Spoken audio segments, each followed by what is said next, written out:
निमंत्रण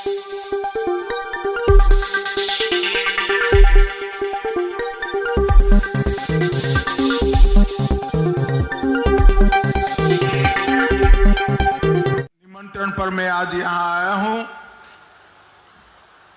मेरे साथी और महंत चांदनाथ जी के शिष्य महंत बालकनाथ योगी जी, मेरे साथी मंत्री श्रीमान भूपेंद्र भाई यादव जी, मंच पर बैठे हुए भारत के और उत्तर भारत के श्रेष्ठ संतगण, यहां आए हुए भारतीय जनता पार्टी के राष्ट्रीय अध्यक्ष श्रीमान धनखड़ जी, कैप्टन अभिमन्यु जी, हमारे प्रभारी और पूर्व मुख्यमंत्री त्रिपुरा के विप्लव देव जी, बहन सुनीता दुग्गल जी, यहां के लोकप्रिय सांसद श्री अरविंद शर्मा जी, हरियाणा विधानसभा के विधायकगण और आज के कार्यक्रम में उपस्थित संतगण के श्री चरणों में मेरा प्रणाम। भाइयों और बहनों, आप सभी को नमस्कार। मुझे कोई लंबी बात नहीं करनी है। मैं आज बालकनाथ जी के निमंत्रण पर यहां एकमात्र काम के लिए आया हूं। स्वर्गस्थ चांदनाथ जी के चरणों में उनको श्रद्धांजलि देने के लिए मैं यहां उपस्थित हुआ। आज बाबा मस्तनाथ की ये महान तपोस्थली में चांदनाथ जी की मूर्ति के अनावरण का भी कार्यक्रम है, भंडारे का भी कार्यक्रम है और देश भर से कई नामी संत यहां पर चांदनाथ जी को श्रद्धांजलि देने के लिए उपस्थित हुए हैं।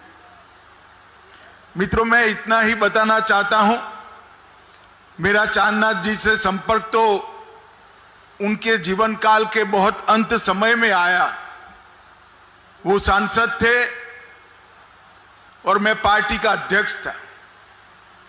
सांसद के नाते संपर्क आते आते उनकी आध्यात्मिक गहराइयों की अनुभूति मुझे कई बार हुई, मगर मैं आज सबके बीच में कहना चाहता हूं, जब उनका अंत समय था, बोलना भी बंद हो गया था, उन्होंने मुझे एक पत्र लिखा था कि अध्यक्ष जी मैं मिलना चाहता हूं, कुछ बातें करनी है।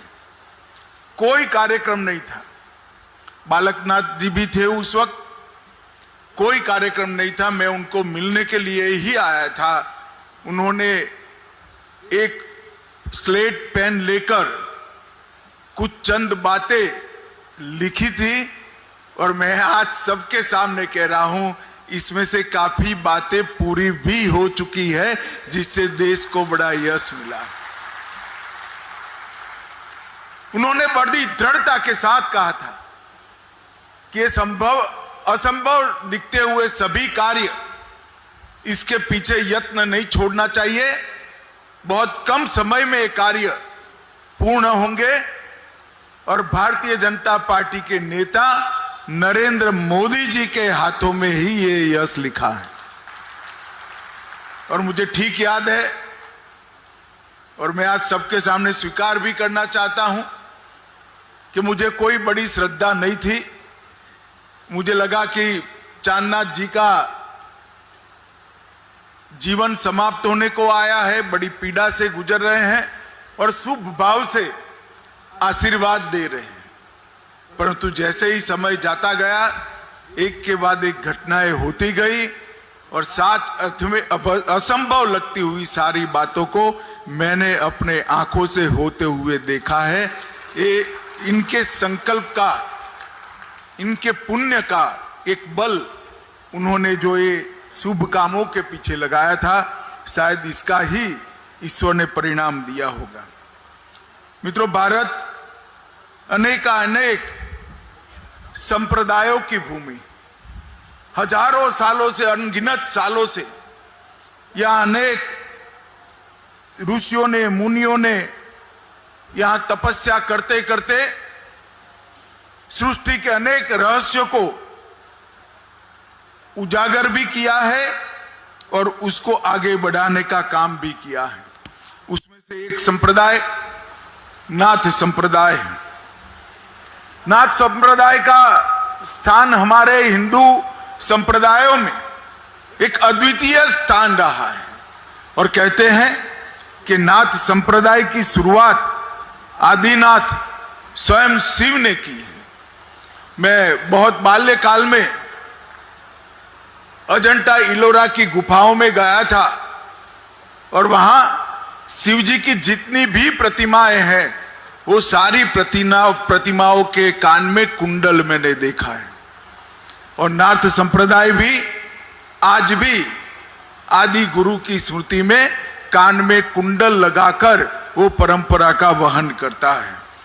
और नाथ संप्रदाय में 9 नाथों की परंपरा में इसी स्थान पर महंत चौरंगी नाथ से लेकर बाबा मस्तनाथ से लेकर यहां पर अब बालक नाथ जी तक कई संतों ने समाज सेवा के अनेक आयाम यहां गढ़ने का काम किया है। और इसी के कारण आज इस मठ के प्रति पूरे पंथक में, चाहे हरियाणा हो चाहे राजस्थान हो, एक श्रद्धा भाव का प्रादुर्भाव हुआ है। और इसके साथ साथ मठ ने आरोग्य और शिक्षा के क्षेत्र में भी कई महत्वपूर्ण संस्थान भी बनाए और एक प्रकार से यज्ञ भी चालू किया। मुझे मालूम है जब कोरोना का काल आया, मैं सभी स्वयंसेवी संस्थाओं से बात करता था। हरियाणा में जो 5-6 संस्थाओं से मैंने बात की थी, इसमें एक बालकनाथ जी से भी बात करी, परंतु अविरत रूप से इस मठ ने आगे बढ़कर यहां पर सेवा का एक यज्ञ करा था। और यहां पर 8वीं शताब्दी से जो सेवा की परंपरा चालू रही है, महंत चांदनाथ जी को भी मिला था और अब उनके शिष्य बालकनाथ जी ये परंपरा को आगे बढ़ा रहे हैं। भारतीय जनता पार्टी कई बार संतों महंतों को नीति घड़ने वाले हमारे स्थानकों में प्रवेश का प्लेटफॉर्म रही है। महंत चांदनाथ जी भी राजस्थान में विधायक रहे, बाद में अलवर से सांसद बने। बालकनाथ जी भी अलवर से सांसद बने, अब राजस्थान में विधायक बनने के लिए फिर से जा रहे हैं। और ये परंपरा जो भारतीय जनता पार्टी ने चालू की है, वो परंपरा से विधानसभाओं और संसद में अनेक संस्कृति को घड़ने के आयाम हमारे संतों महंतों ने हमारे कानून बनाने वाली संस्थाओं में रखे हैं। मित्रों, आज मैं जब यहां आया हूं तब एक बात का जरूर जिक्र करना चाहता हूं। अभी अभी एशियाई खेल 2022 समाप्त हुए और हम सब के लिए आनंद का विषय है और हरियाणा के लिए और आनंद का विषय है कि एशियाई खेलों में 100 से ज्यादा पदक जीतने का सबसे पहली बार आजादी के बाद भारत को सम्मान मिला है। हर खेलों में, चाहे टोक्यो ओलंपिक हो, पैरा ओलंपिक हो, डेम्प ओलंपिक हो, थॉमस कप हो, कॉमनवेल्थ हो और विश्व चैंपियनशिप की प्रतियोगिताएं, हर जगह पर 2014 के बाद उत्तरोत्तर भारत ने प्रगति करी। इसका मुख्य कारण है मोदी जी ने खेलों के लिए सिर्फ भाषण नहीं किए, गांव से लेकर राष्ट्रीय स्तर पर प्रतिभाओं की खोज करना, उनकी ट्रेनिंग की व्यवस्था करना, उनके वित्त पोषण और शरीर के पोषण की चिंता करना, प्रतिभाओं के बीच में से पारदर्शी तरीके से खिलाड़ियों का चयन करना और उसके बाद वो खिलाड़ी विश्व के रिकॉर्ड के बराबर हो, तब तक उसके खेलों में उन्नयन के लिए सतत प्रयासरत रहना। अनेक विध योजनाएं और अनेक विध कार्यक्रमों के माध्यम से खेलो इंडिया जैसे कार्यक्रम तो एक प्रकार से मैं कह सकता हूं गेम चेंजर साबित हुए हैं। खेलों के क्षेत्र में भारत जब देश आजादी की शताब्दी मनाता होगा, तब हर क्षेत्र की तरह खेलों में भी भारत विश्व में सर्वप्रथम हो, इस प्रकार के इंफ्रास्ट्रक्चर की रचना हमारे प्रधानमंत्री जी ने की है। आज इस मंच से मैं प्रधानमंत्री जी को हृदय से बहुत बहुत बधाई देना चाहता हूं। मित्रों, अभी अभी G20 हुआ, आप सभी ने देखा होगा। G20 में दुनिया के कई देशों के राष्ट्राध्यक्ष एक साथ सुबह राष्ट्रपिता की समाधि पर एक साथ पहुंचकर महात्मा गांधी को श्रद्धांजलि देते थे।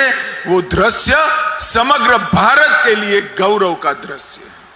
और मोदी जी ने जो दिल्ली घोषणा पत्र रखा, वो दिल्ली घोषणा पत्र को इतनी विषम अंतरराष्ट्रीय राजनीतिक परिस्थिति में, जब युद्ध चल रहा है यूक्रेन और रसिया के बीच में, पूरी दुनिया बटी हुई है, सर्वानुमत से पारित कर राष्ट्र को बहुत बड़ा यश दिलाया है। और कई सारे ऐसे फैसले हुए हैं जो आने वाले दिनों में हमारे अर्थतंत्र को गति देने वाले सिद्ध हो गए और कूटनीतिक क्षेत्र में भारत को बहुत आगे ले जाएंगे। आज यहां पर मैंने एक फिल्म देखी, बाबा मस्तनाथ का समाधि का मंदिर, एक कॉरिडोर, भव्य कॉरिडोर जो चांदनाथ जी का स्वप्न था, उसका काम भी बहुत आगे बढ़ चुका है। वो हमारे लिए बहुत आनंद का विषय है। विगत 9 वर्ष के अंदर देश के प्रधानमंत्री नरेंद्र मोदी जी ने कई सारे हमारे सांस्कृतिक धरोहरों को पुनरुद्धार करने का काम किया है, पुनः चेतना प्रस्थापित करने का काम किया है। कई सालों से हम राह देख रहे थे, 550 साल का संघर्ष और एक आंदोलन रहा। अयोध्या में राम मंदिर श्री राम की जन्मभूमि पर बने। कई सालों तक हम लड़ाई लड़ते रहे, मगर 2019 में देश ने मोदी जी को फिर से प्रधानमंत्री बनाया और एक दिन सुबह रक्त की बूंद बहाए बगैर मोदी जी ने इसका भूमि पूजन कर दिया। और मित्रों, जनवरी 2024 में हम सब बहुत भाग्यवान है कि हमारे जीवन में ही हम देख पाएंगे कि जहां प्रभु श्री राम का जन्म हुआ था, वहां ही रामलल्ला विराजमान होंगे और समग्र विश्व के अंदर सनातन धर्म का फिर से जय जयकार होगा। इसके साथ ही औरंगजेब के समय में तोड़ा हुआ काशी विश्वनाथ कॉरिडोर फिर से बना, उज्जैन में महाकाल कॉरिडोर बना, सोमनाथ सुवर्ण से मंडित हो रहा है, केदारनाथ और बद्रीनाथ का पुनरुद्धार हुआ, करतारपुर कॉरिडोर बना और कश्मीर में शारदा पीठ, आदि शंकर की शारदा पीठ की पुनर्स्थापना करने का काम यही 9 साल।